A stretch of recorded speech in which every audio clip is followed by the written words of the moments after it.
Good morning, my brothers and sisters in Christ. Rethinking Philippians 4:13. That is the title for today.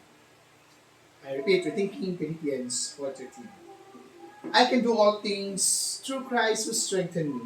In Philippians 4:13 is often interpreted as a personal empowerment.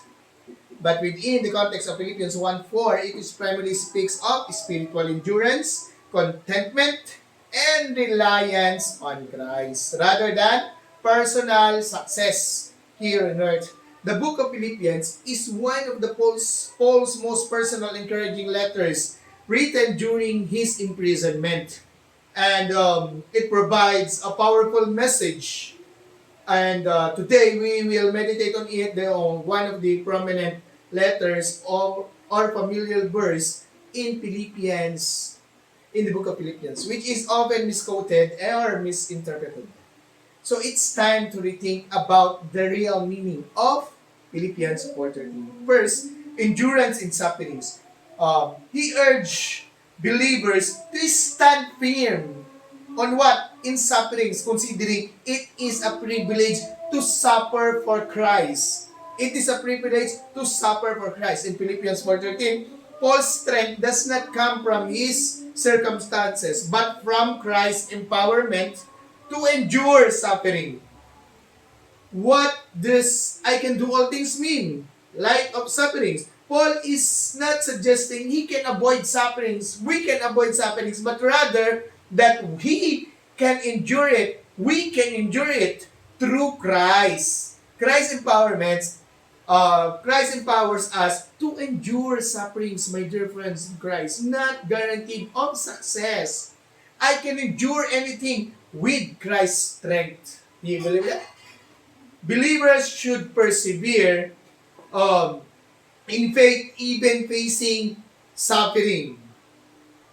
Strength through Christ is not about avoiding hardship, but about enduring it faithfully. Second, confidence in Christ. In Philippians 3:4-9, Paul rejects his former achievement. What is that? Judaism, status, and religious works, calling them rubbish compared to knowing Christ. He desires to share in Christ's sufferings, focusing on spiritual rather than worldly desires, worldly success. In Philippians 4:13, Paul's ability to endure all things comes through Christ's righteousness, not his own achievement. Does Philippians 4:13 promote prosperity mindset? No. In Philippians 3, Paul abandons self-confidence in favor of Christ's righteousness.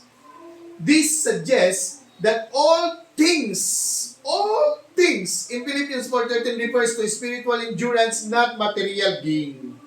What does all things mean in Philippians 3:4, my dear friends? In Philippians 3, Paul lose everything. Paul lose everything, social status, privilege, but still consider it gain in Christ. In Philippians 4, all things include both prosperity and hardship.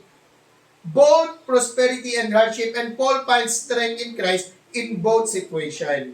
Are we placing our confidence in achievement or in Christ? Are we placing our confidence in achievement or in Christ's strength?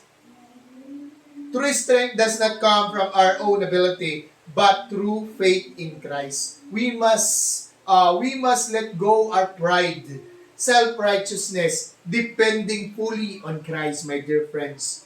Number 3, contentment in Christ. Philippians 4:6-7, it says this, true peace comes from prayer and trust in God, not material security.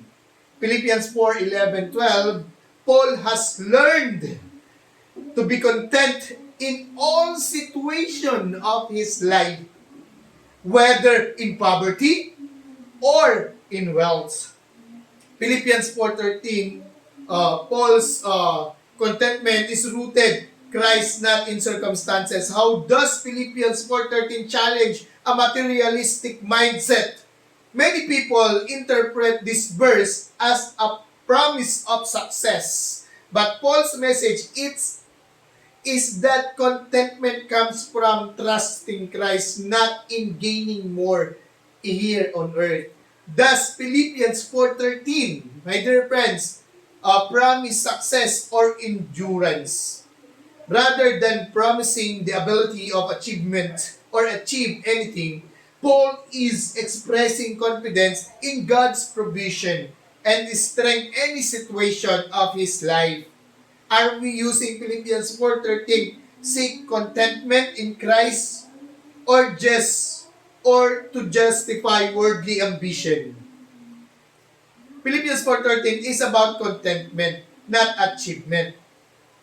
Here's my last two words. Christ's contentment is not based on circumstances but on trusting God. Last, we need Christ's strength to remain faithful, grateful, and peaceful no matter what we face in our life. Good morning to everyone and God bless.